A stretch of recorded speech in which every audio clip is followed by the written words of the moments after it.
दोस्तों, आपने तो सुना ही होगा कि सुख और दुख एक ही सिक्के के दो पहलू हैं। जिस प्रकार हमारे जीवन में सुख हमेशा के लिए नहीं रहता, ठीक उसी प्रकार हमारे जीवन में दुख भी हमेशा के लिए नहीं रहता। और परिवर्तन ही इस संसार का नियम है। ठीक इसी प्रकार जो हमारे पास आज है वो हमारे पास कल नहीं रहेगा, और जो किसी और के पास है वो भी उसके पास हमेशा के लिए नहीं रहेगा। दोस्तों, आज की ये कहानी इसी पर आधारित है, और आज हम इस कहानी के माध्यम से यही जानने वाले हैं कि क्यों हमारे पास आज जो है उस पर घमंड ना करके, बल्कि हमें अपने जीवन को शांति और सुख से जीना चाहिए। एक बार की बात है, किसी नगरी में एक महान राजा रहा करता था। उस महल में उस राजा के पास किसी चीज की कोई कमी नहीं थी। सुख, धन, संपत्ति, संपदा और यहाँ तक कि प्रजा भी उस राजा की जय जयकार किया करती थी। एक दिन उस राजा ने अपने महल में सभी विद्वान पंडितों को एक साथ बुलाया और उनसे कहा कि बताइए, क्या कोई ऐसा मंत्र है जो हर परिस्थिति में, हर स्थिति में, हर जगह, हर समय, हर खुशी में, हर दुख में, हर हार में और हर जीत में, लगभग हर प्रकार के सवाल में बस वही एक उत्तर काम आता हो?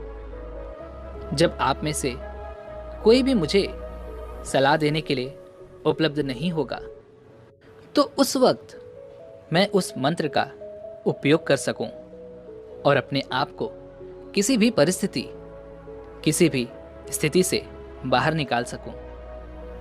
राजा का यह प्रश्न बड़ा ही पेचीदा था।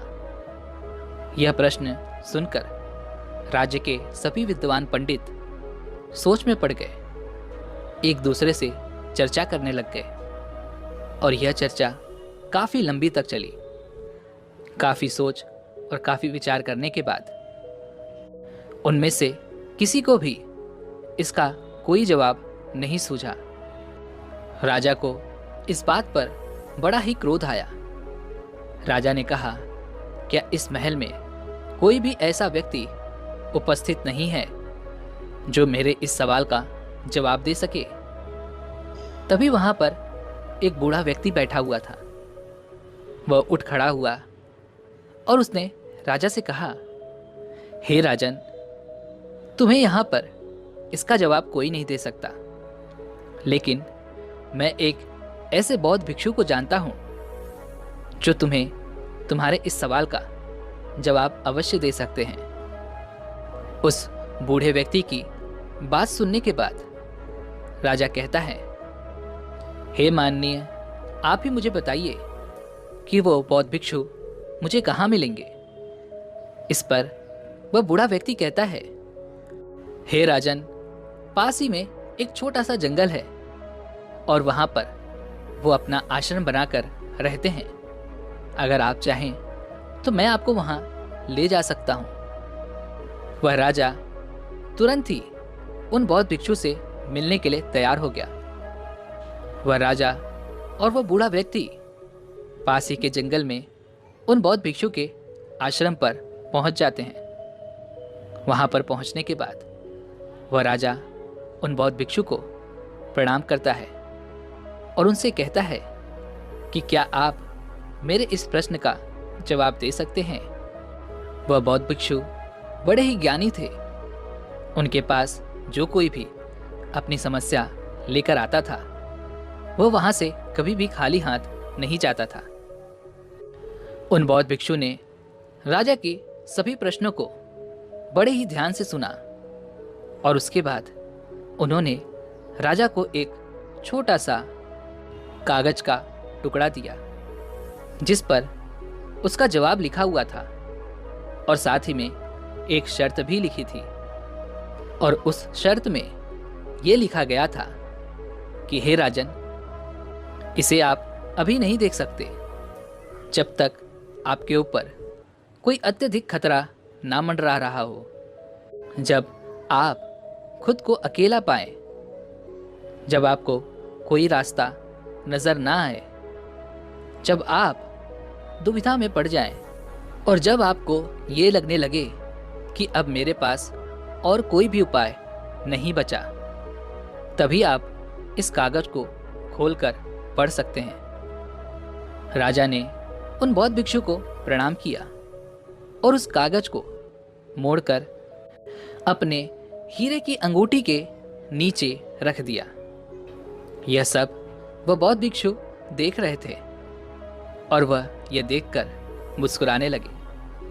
तभी राजा ने उनसे पूछा कि हे गुरुवर, आप मुस्कुरा क्यों रहे हैं? उन बौद्ध भिक्षु ने इसका जवाब देते हुए कहा, हे राजन, बहुत ही जल्द तुम्हें अपने सवाल का जवाब मिलने वाला है। बहुत ही जल्द ऐसी परिस्थिति आने वाली है जब तुम्हें इस कागज की जरूरत पड़ेगी, तो इसे बहुत ही ध्यान से रखना। राजा ने उन्हें प्रणाम किया और फिर वहां से अपने महल की ओर लौट आया। कुछ दिनों तक सब कुछ अच्छा चल रहा था। राजा और उनका साम्राज्य, किसी चीज की कोई कमी नहीं थी। लेकिन एक दिन अचानक पड़ोसी राज्य ने राजा के राज्य पर आक्रमण कर दिया। राजा और उसकी सेना ने बहादुरी से लड़ाई की, लेकिन राजा इस लड़ाई को हार गए।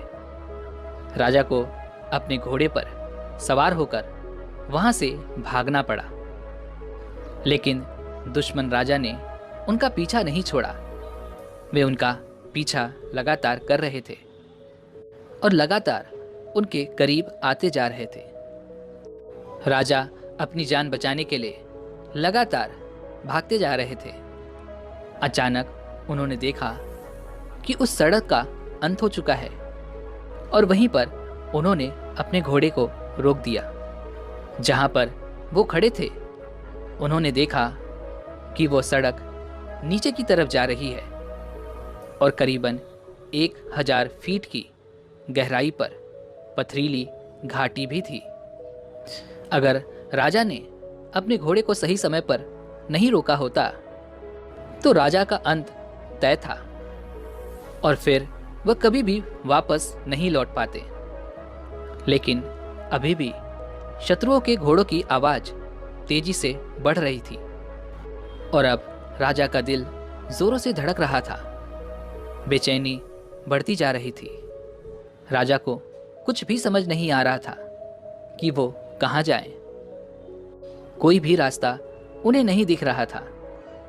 तभी अचानक राजा ने देखा कि उसकी अंगूठी में लगा हुआ हीरा धूप से चमक रहा है और उसी अंगूठी के नीचे राजा ने वह संदेश भी छुपा रखा था जो राजा को याद आ गया। राजा ने अपने हीरे की अंगूठी को निकाला और उस संदेश को पढ़ना शुरू किया। उस छोटे से कागज के टुकड़े में लिखा था कि यह समय भी बीत जाएगा। राजा ने इसे एक बार पढ़ा, फिर दोबारा पढ़ा और ऐसा करके उन्होंने कई बार इसे पढ़ा और इसे समझने की कोशिश की। तब उस राजा को यह एहसास हुआ कि यह बात बिल्कुल सही है।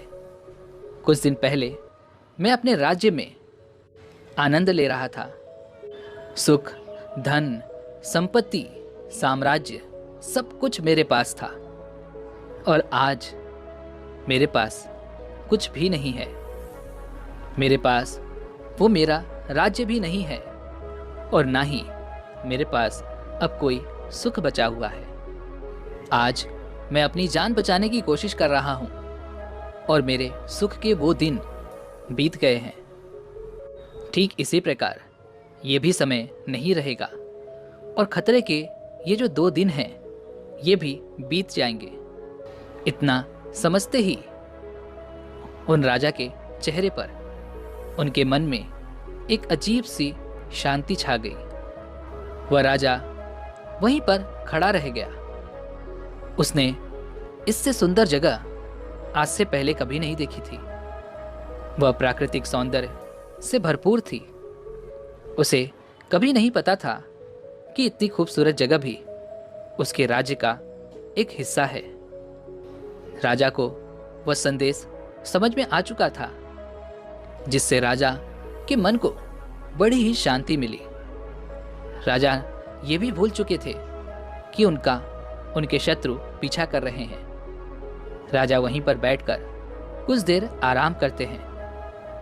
कुछ देर बाद उन्हें ये एहसास हुआ कि उनके पीछे उनके शत्रु लगे हुए थे, जिनके घोड़ों की आवाज तेजी से बढ़ रही थी, लेकिन अब वो धीरे धीरे कम हो रही है।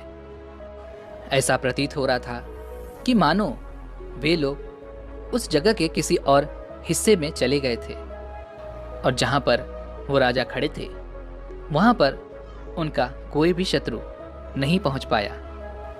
वह राजा बड़ा ही बलवान था। उसने कुछ दिनों तक अपना जीवन छोटा मोटा काम करके चलाया, लेकिन राजा ने अभी हार नहीं मानी थी। राजा ने अपनी सेना को फिर से इकट्ठा किया, युद्ध के लिए तैयार किया और शत्रुओं पर आक्रमण कर दिया। अब की बार राजा की सेना ने फिर से बहादुरी से लड़ाई की और राजा ने इस बार शत्रु को पराजित कर दिया। राजा अपने साम्राज्य को वापस पा चुका था। अब जब वह जीत के बाद साम्राज्य में लौट रहा था तो पूरी राजधानी में उसका बहुत धूमधाम से स्वागत किया जा रहा था। जीत की खुशी मनाई जा रही थी। हर कोई उत्सव मना रहा था। हर घर के लोग राजा के ऊपर फूल बरसा रहे थे। लोग नाच रहे थे, गा रहे थे। तभी अचानक राजा के मन में ये एहसास हुआ कि वह सबसे बलवान राजा है। वह सोचने लगा कि मैं सबसे बहादुर हूं और महानतम राजाओं में से एक हूं। मुझे हराना संभव नहीं है। इस तरह का स्वागत और सत्कार देखकर राजा के मन में अहंकार का उत्पन्न होने लगा। तभी अचानक वह हीरे की अंगूठी धूप में फिर से चमकने लग गई। राजा को फिर से याद आया कि उसके नीचे एक संदेश है। राजा ने उस अंगूठी को निकाला और उस संदेश को फिर से पढ़ा। उस संदेश में लिखा था कि यह भी गुजर जाएगा। वह राजा बिल्कुल मौन हो गया। उसके मन में फिर से एक शांति सी छा गई। राजा का चेहरा अहंकार से पूर्ण परिवर्तन से होकर गुजरा। वह पूरी तरह से दीनता की स्थिति में चला गया। उसने सोचा कि यदि यह भी नहीं रहेगा, यह भी गुजर जाएगा, इसका मतलब कि यह भी मेरा नहीं है। हार मेरी नहीं थी, जीत भी मेरी नहीं है। मैं तो केवल यह सब देखने वाला हूं। सब कुछ समय के साथ ऐसे ही बीत जाता है और हम तो केवल इन सब के साक्षी हैं। हम देखने वाले हैं। जीवन आता है और जीवन चला जाता है। सुख आता है, सुख भी चला जाता है। दुख आता है, दुख भी चला जाता है। ये सब लम्हे यूं ही गुजर जाएंगे, इसलिए मुझे इनका आसक्त नहीं होना चाहिए। इस सब के साथ यदि हम अपने जीवन में देखें और चुपचाप उन सभी चीज़ों का मूल्यांकन करें तो हम पाएंगे कि यह समय भी गुजर जाएगा। अपने जीवन में खुशी और जीत के बारे में सोचो, दुख और हार के पलों के बारे में सोचो। क्या वो स्थायी थे? बिल्कुल नहीं। वे सब आए और चले गए। ठीक उसी प्रकार ये भी नहीं रहेगा और बीत जाएगा। समय इसी तरह से बीतता चला जाता है। जीवन यूं ही गुजर जाता है। इस संसार में कुछ भी स्थायी नहीं है, सब कुछ बदलता है। परिवर्तन के इस नियम को स्वीकार करो, इस पर अपने नज़रिए से विचार करो। दोस्तों, हमारे जीवन में भी ऐसे कई पल आते हैं जिन्हें हम अपने जीवन से कभी भी जाने नहीं देना चाहते, लेकिन ये जीवन है, ये समय है, ये पल हैं जो कभी भी नहीं रुकते। जिस प्रकार हमारे जीवन में सुख आता है और चला जाता है, ठीक उसी प्रकार हमारे जीवन में दुख भी आता है और चला जाता है। इसलिए अपने जीवन को वर्तमान में रहकर जीना सीखें, क्योंकि जो पल, जो समय आपके पास अभी है, वो आने वाले समय में आपके पास नहीं होगा, और तब आप केवल पश्चाताप ही करते रह जाएंगे। इससे अच्छा ये है कि वर्तमान में रहकर उन हर पलों को खुशी से जियो, जी भर के जियो, क्योंकि आने वाला समय कैसा होगा ये हम में से कोई नहीं जानता। आने वाले समय में हम दुखी होंगे या फिर खुश होंगे, ये हम में से कोई नहीं बता सकता। लेकिन आज जो हमारे पास है, चाहे वो कुछ भी हो, चाहे वो कितने पल भी हों, वो हमारे हैं और उन्हें हम खुल के जी सकते हैं, उनमें खुश रह सकते हैं। तो भला हम इन कीमती पलों को ऐसे ही व्यर्थ क्यों जाने देते हैं? क्या आपने कभी विचार किया है? सुख और दुख एक ही सिक्के के दो पहलू हैं। ये कभी भी स्थायी तौर पर नहीं रहेंगे, ये भी बीत जाएंगे। आप इस बदलाव के सिर्फ और सिर्फ एक साक्षी हैं। इसका अनुभव करो, समझो और अपने जीवन को हर पल खुशी से जियो। और जब भी आपका कोई कठिन समय आपको परेशान कर रहा हो, तो बस एक बात याद रखना कि ये भी ज्यादा समय के लिए नहीं है। इसका भी समय आएगा, किसी न किसी दिन और किसी न किसी क्षण ये भी गुजर जाएगा। तो दोस्तों, आज की इस वीडियो से आपने क्या सीखा? आपने जो कुछ भी सीखा है वो मुझे आप कमेंट में बता सकते हैं। इसी के साथ में उम्मीद है कि आप सभी को आज की ये वीडियो ज़रूर पसंद आई होगी। तो वीडियो को लाइक और अपने दोस्तों के साथ शेयर ज़रूर कीजिएगा, और हमें ऐसे ही सपोर्ट करने के लिए चैनल को सब्सक्राइब और घंटी बटन को ज़रूर दबा दीजिएगा। तो चलिए मिलते हैं ऐसे ही एक और वीडियो में। तब तक के लिए अपना ख्याल रखें। धन्यवाद।